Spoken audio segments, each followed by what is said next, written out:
नमस्कार बच्चों। तो हमने पाठ 3 के ये 2 पहरे पढ़ लिए थे। आज हम तीसरा पहरा पढ़ेंगे। गजः श्रृंगालम पृष्ठवान को असि त्वम। गजः हाथी, श्रृंगालम गीदड़ से, पृष्ठवान पूछा, को असि त्वम तुम कौन हो। हाथी ने गीदड़ से पूछा, तुम कौन हो। अतः अत्र किमर्थम आगतवान। अत्र यहाँ किमर्थम किस लिए, आगतवान आए हो, यहाँ किस लिए आए हो। तदा श्रृंगालः अवदत्, तब गीदड़, श्रृंगाला में गीदड़, अवदत् बोला, तब गीदड़ बोला, अस्मिन् वने बहवः जन्तवः वसन्ति। अस्मिन् वने, इस वन में, बहवः बहुत से, जन्तवः जंतु, वसन्ति रहते हैं, इस वन में बहुत से जंतु रहते हैं।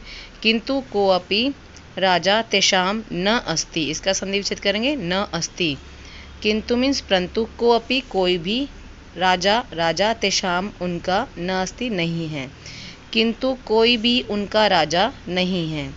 ते राजानं विना जीवितुम न शक्नुवन्ति।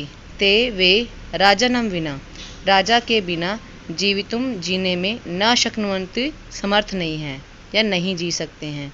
वे राजा के बिना नहीं जी सकते हैं।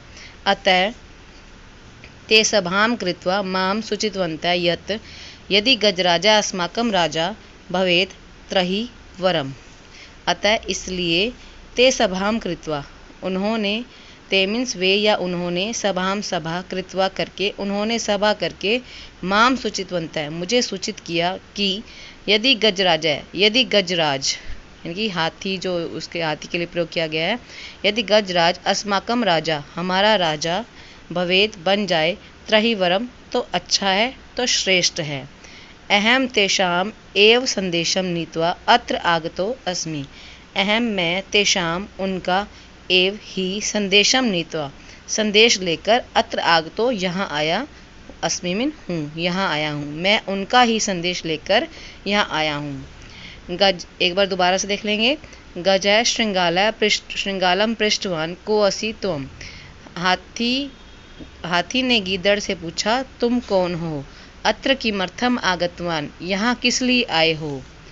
तदा श्रृंगालः अवदत्, तब गीदड़ बोला, अस्मिन् वने बहवः जन्तवः वसन्ति, किंतु कोऽपि राजा तेषाम न अस्ति। इस वन में बहुत से जंतु रहते हैं, किंतु कोई भी उनका राजा नहीं है। ते राजानं विना जीवितुम न शक्नुवन्ति। वे राजा के बिना नहीं जी सकते हैं। अतः ते सभां कृत्वा मां सूचितवन्तः यत् यदि गजराजा अस्माकं राजा भवेत् त्रहि वरम्। इसलिए उन्होंने सभा करके मुझे सूचित किया कि यदि गजराज हमारा राजा बन जाए तो अच्छा है। अहम तेषाम एव संदेशम नीत्वा अत्र आगतो अस्मि। मैं उनका ही संदेश लेकर यहाँ आया हूँ। तो ये आपका तीसरा पहरा है। आप इसे अपनी उत्तर पुस्तिका में लिखेंगे और मुझे भेजेंगे। धन्यवाद।